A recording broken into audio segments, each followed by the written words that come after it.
بسم اللہ الرحمن الرحیم الحمدللہ رب العالمین والصلاة والسلام علی اشرف الانبیاء والمرسلین اما بعد فاستعیذ باللہ من الشیطان الرجیم بسم اللہ الرحمن الرحیم السلام علیکم ورحمۃ اللہ وبرکاتہ۔ عزیز طلبہ کرام، امید کرتا ہوں احباب خیر سے ہوں گے۔ انشاءاللہ آج ہم تفسیر جلالین کے درس نمبر 335 میں سپارہ نمبر 20 سے سورہ قصص کی منتخب کردہ آیات 28 سے لے کر 30 تک پڑھنے کی سعادت حاصل کریں گے، جن میں کلام باری تعالی و کلام مفسر کا ترجمہ ہوگا۔ کلام مفسر کی تشریح و توضیح کرنے کی سعادت حاصل کریں گے اور ساتھ ساتھ تفسیری و ترکیبی اغراض و فوائد کو ذکر کرنے کی کوشش کریں گے۔ تو آئیے طلبہ کرام بلا تاخیر بڑھتے ہیں اپنے آج کے درس کی طرف۔ بسم اللہ الرحمن الرحیم۔ رب تعالی نے ارشاد فرمایا، قال ذالک بینی و بینک ایما الاجلین قضیت فلا عدوان علی واللہ علی ما نقول وکیل۔ موسیٰ علیہ السلام نے فرمایا، یہ جو بات آپ نے فرمائی ہے میرے اور آپ کے درمیان مکمل ہو گئی۔ ان دونوں میں سے یعنی 8 یا 10 سال میں سے جس مدت کو بھی میں پوری کروں، اس پر زیادتی کا مطالبہ کر کے مجھ پر کوئی جبر نہیں ہوگا۔ ایما میں بتا رہے ہیں کہ ماں زائدہ ہے، یعنی چرانے کی مدت کو پورا کروں، اور ہم جو کچھ کہہ رہے ہیں اللہ نگہبان ہے یا شاہد ہے۔ اس بات سے عقد نکاح مکمل ہو گیا، اور حضرت شعیب علیہ السلام نے اپنی بیٹی سے کہا ان کو ایک عصا دے دیں جس کے ذریعے بکریوں کی درندوں سے حفاظت کریں، اور انبیاء سابقین کے بہت سے عصا ان کے پاس موجود تھے۔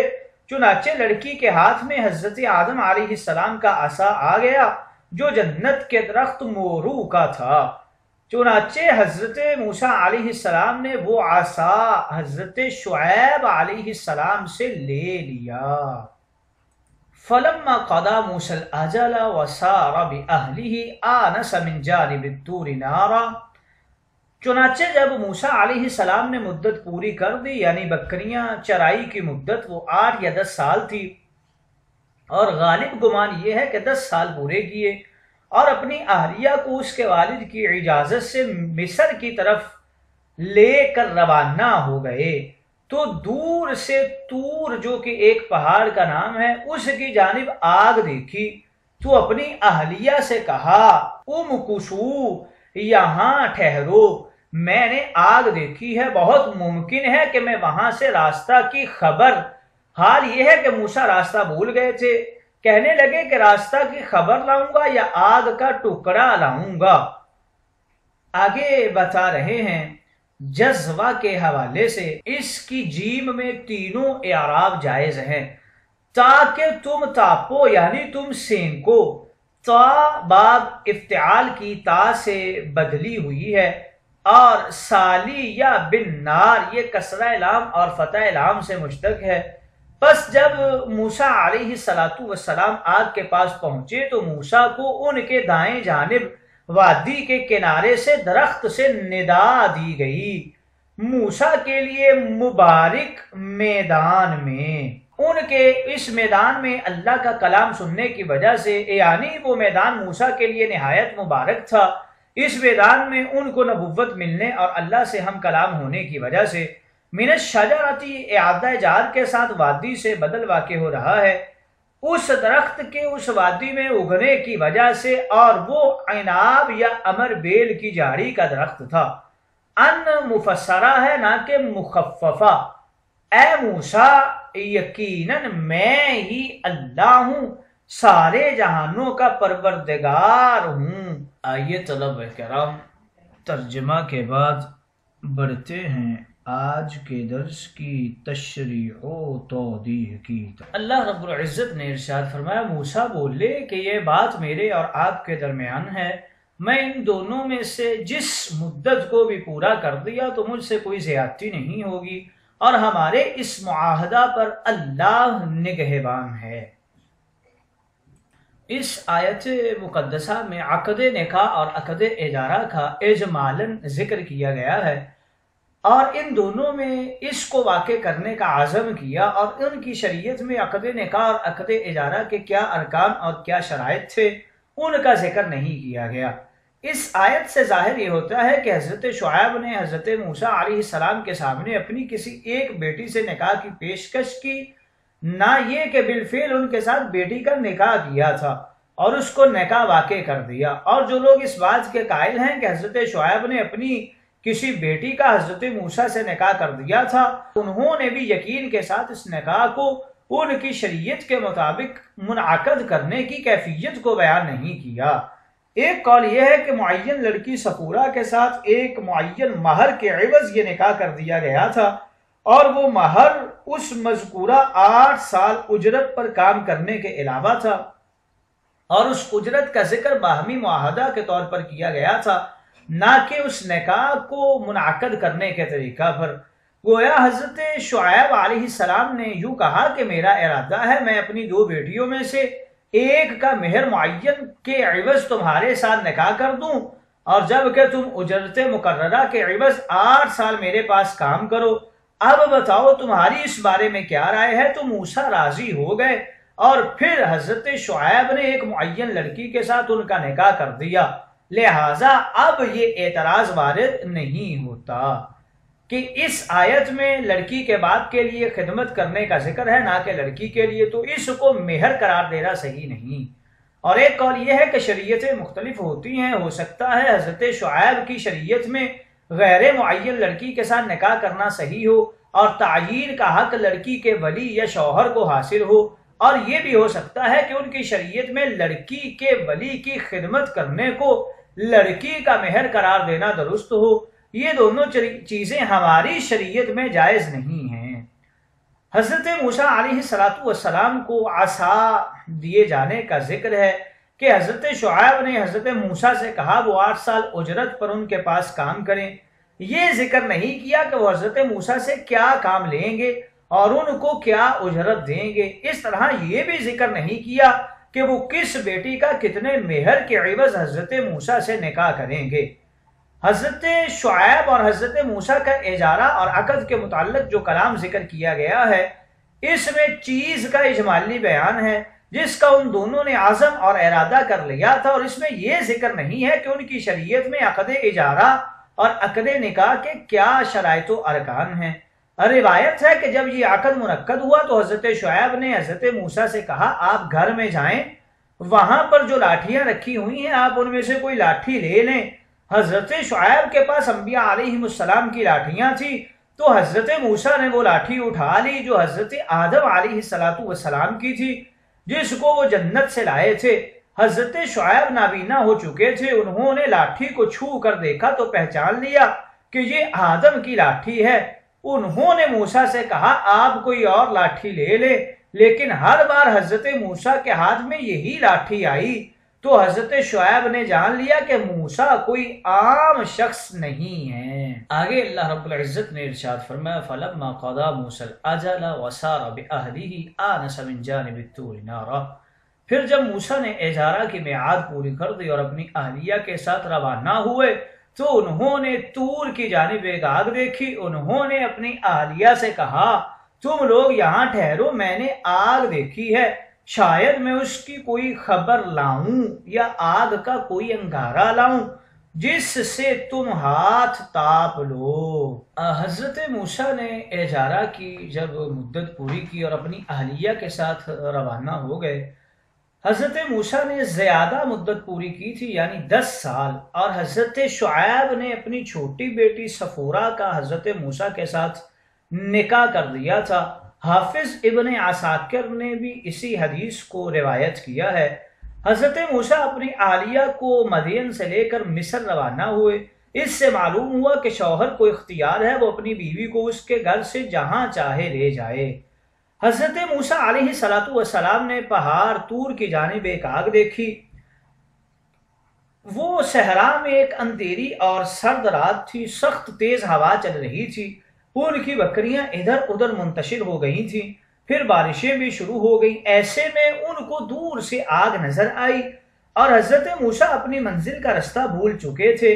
آگ دیکھ کر انہوں نے کہا میں اس کی روشنی یا راستے کا پتہ لے کر آتا ہوں یا کچھ انگارے لے کر آتا ہوں جس سے تم اپنے ہاتھ تاپ سکو گی۔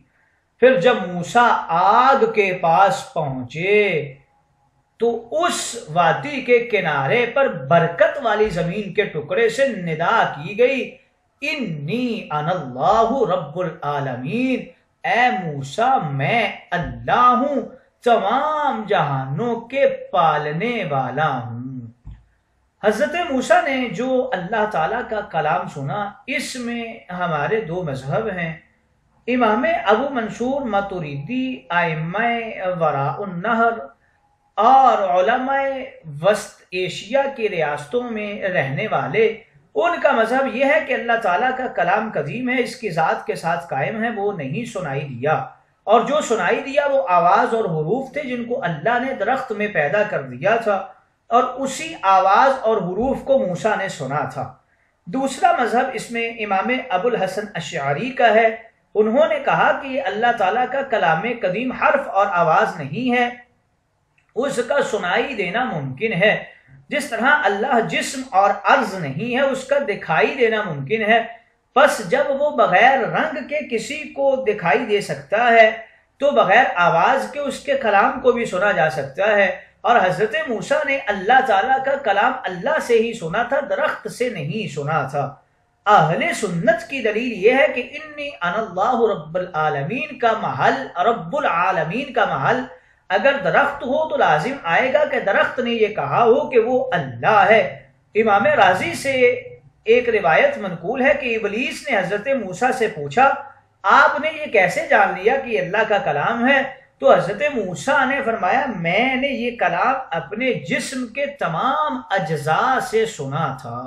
علامہ ابو عبداللہ قرطبی مالکی فرماتے ہیں کہ اس پر اجماع ہے کہ اللہ رب العزت نے حضرت موسیٰ اور اپنے برگزیدہ فرشتوں کو اپنے کلام کے سننے کے ساتھ خاص کر لیا ہے۔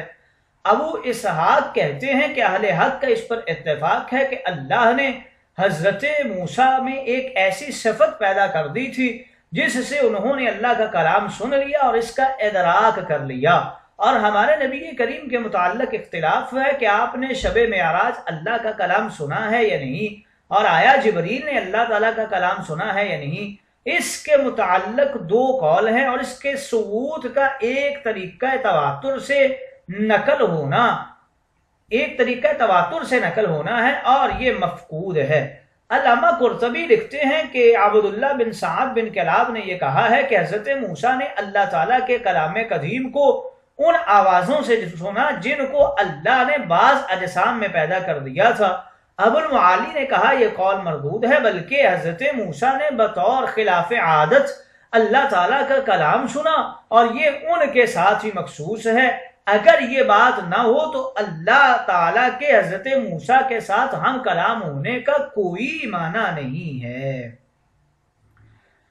حضرت موسیٰ علیہ السلام کو جو خصوصیت کے ساتھ کلیم اللہ کہا جاتا ہے، اس کی وجہ یہ ہے کہ انہوں نے اللہ تعالیٰ کے کلام ازلی کو بغیر حروف اور آواز کے سنا، اور اگر یہ کہا جائے کہ انہوں نے اللہ تعالیٰ کے کلام کو آواز اور حروف کے واسطہ سے سنا تو پھر خصوصیت کی وجہ یہ ہے کہ انہوں نے اللہ تعالیٰ کے کلام کو فرشتہ یا کتابت کی وساطت کے بغیر سنا، اور اگر یہ کہا جائے کہ انہوں نے کلام اللہ کی تجلی کے بعد سنا، پھر حضرت موسیٰ کی خصوصیت یہ ہے کہ یہ تجلی حضرت موسیٰ کے علاوہ کسی اور نبی کے واقع نہیں ہوئی۔ باقی رہا یہ کہ حضرت موسیٰ کو یہ کیسے علم ہوا کہ یہ اللہ کا کلام ہے، تو اس کی وجہ یہ ہے کہ اللہ تعالیٰ نے ان میں علم بدیہی پیدا کر دیا تھا کہ یہ اللہ تعالیٰ کا کلام ہے، یا ان کو معجزہ سے معلوم ہو گیا تھا، اور معجزہ یہ تھا کہ انہوں نے ایک ہرے بھرے درخت سے آگ نکلتی ہوئی دیکھی جو امر خلاف عادت ہے، اور اسی درخت سے بغیر کسی بولنے والے کے آواز آ رہی تھی، اور یہ امر بھی خلاف عادت اور معجزہ ہے۔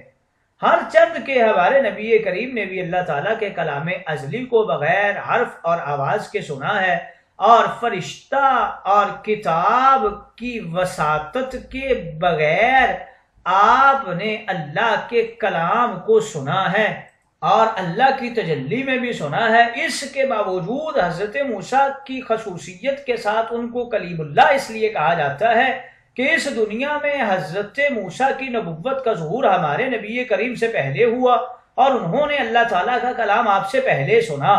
تاہم حضرت موسیٰ کا کلیم اللہ ہونا اور باقی تمام کمالات ان کو ہمارے نبی کریم کے وسیلہ جلیلہ سے ہی ملے ہیں۔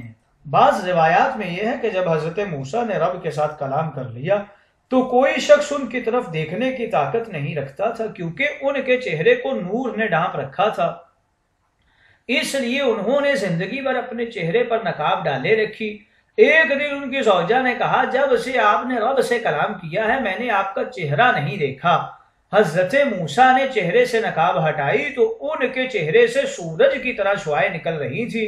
انہوں نے فوراً اپنے چہرے پر ہاتھ رکھ لیے اور اللہ کے لیے سجدہ میں گر گئیں اور کہا، آپ اللہ سے دعا کریں اللہ مجھے جنت میں بھی آپ کی زوجہ بنائے۔ آپ نے فرمایا، یہ تم کو حاصل ہو جائے گا بشرطے کہ تم میرے بعد کسی اور سے نکاح نہ کرو، کیونکہ جنت میں عورت اپنے آخری شوہر کے پاس رہتی ہے۔ وہب بن منبہ سے روایت ہے، اللہ تعالیٰ سے ہم کلام ہونے کے بعد 3 دن تک حضرت موسیٰ کے چہرے پر نور نظر آتا رہا، اور جب سے آپ نے اپنے رب سے کلام کیا تھا آپ نے اپنی بیوی کو ہاتھ نہیں لگایا۔